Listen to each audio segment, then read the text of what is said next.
Hello, kaiju lovers. So, I have a little video I want to do. This is less a review, more of a reaction, as my friends at the Cellcast would say. I just finished a 40-episode animated series that has movie tie-ins that will definitely be covered on the podcast at some point or another, I fully anticipate. But once I get done with Godzilla the series, I may have to consider covering this one episode by episode as well. Kong, the animated series. It's like I said, 40 episodes.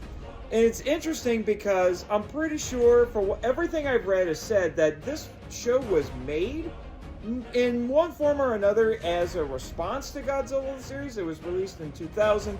One of the coolest things for me about this show as a fan of Beast Wars is a good chunk of the Beast Wars cast shows up in this show, most notably Scott McNeil, who was about half the cast of Beast Wars.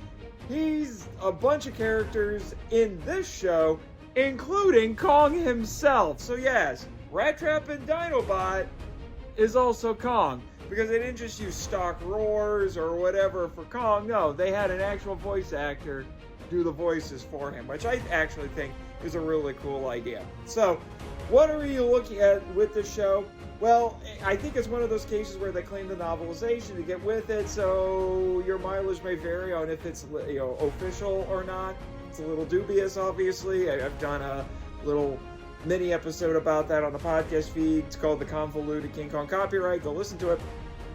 But our premise here is we have a college kid and his best friend, and his grandmother is a geneticist, and she has cloned the original Kong, so it's something of a sequel to the original movie, kind of, sort of. And they're on an island that's actually the Bermuda Triangle, which is a little different. And there they meet, as you do, you meet a jungle girl. There is a shaman. They call her a shaman, not a shamanist, but whatever on that. And so you've got the mandatory pretty girl involved with Kong, as you do. So, and then it goes from there. One of the crazy things they do is they have technology that allows them to merge with animals and then turn them into kaiju.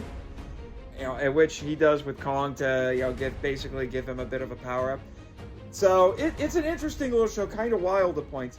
One of the things I am a little bit annoyed, though, and it doesn't seem like anybody else has talked about this, but the first disc on this set has an episode where the audio cuts out halfway through it, and I don't know why, and I've gotten 2 discs of it, and they both do the same thing at the same point, so hopefully I can find one that works.